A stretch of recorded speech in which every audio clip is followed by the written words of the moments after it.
Fala, jovem! E aí, tudo bem? Hoje eu quero falar um pouco aqui sobre sonoridade, né, postura da mão, o que ela influencia no som que você tira do seu instrumento. Bora!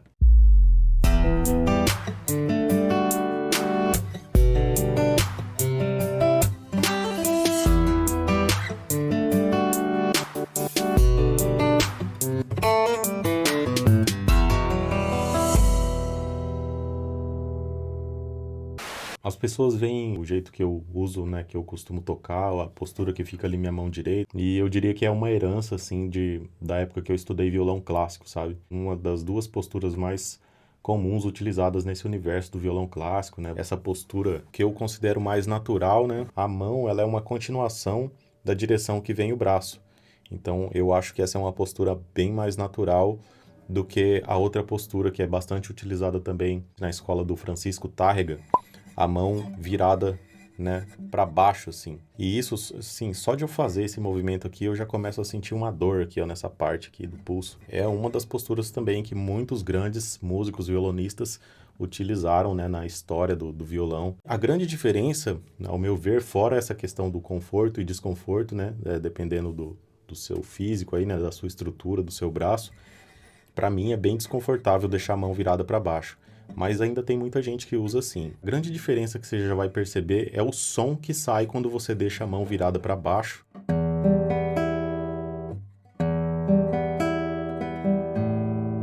O som ele fica mais estridente, né? Talvez você não tenha percebido, ele fica mais agudo, assim, não sei, um pouco mais, a gente fala às vezes, chama de ardido. Se eu virar a mão, né, naquela postura que eu costumo usar, já, né, do meu jeito de tocar, assim,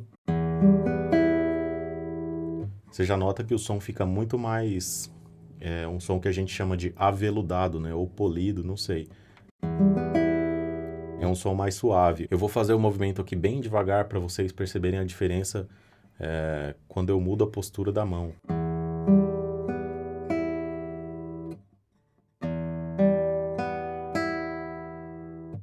Mesmo se eu tocar com a postura da mão virada para baixo, aqui na boca do violão, né, que é o lugar que o som fica mais suave,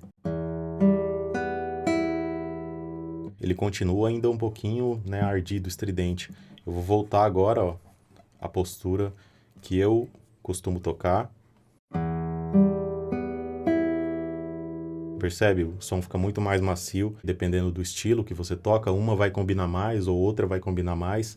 E também a questão de como você acostumou a tocar, né?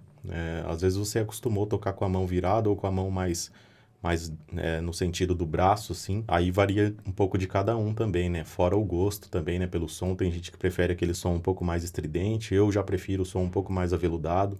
Isso aí é um pouco, né, particular de cada um. Mas essa é a grande diferença. Vocês veem eu tocando, minha mão sempre fica nessa postura, né? E também tem essa questão vou tentar mostrar aqui.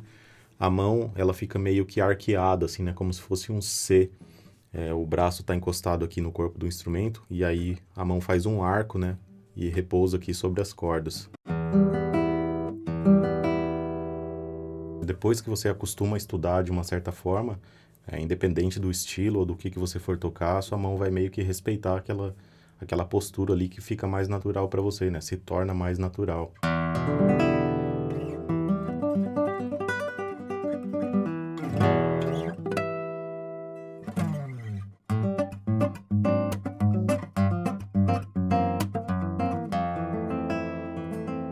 No universo assim do violão clássico é comum às vezes você misturar os timbres, né?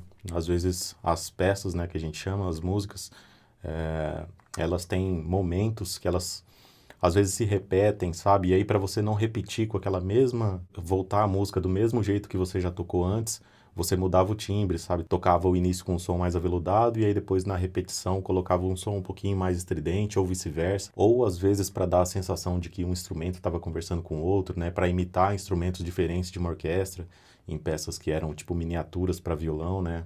Arranjos reduzidos para violão. São infinitas as possibilidades. Mas assim, eu espero ter esclarecido essa questão da postura, né? Por que eu uso a postura da mão desse jeito e como que você pode, de repente, pensar e repensar talvez a postura da sua mão para chegar num som que você quer, que não estava saindo ou que você não estava descobrindo o que fazer, beleza?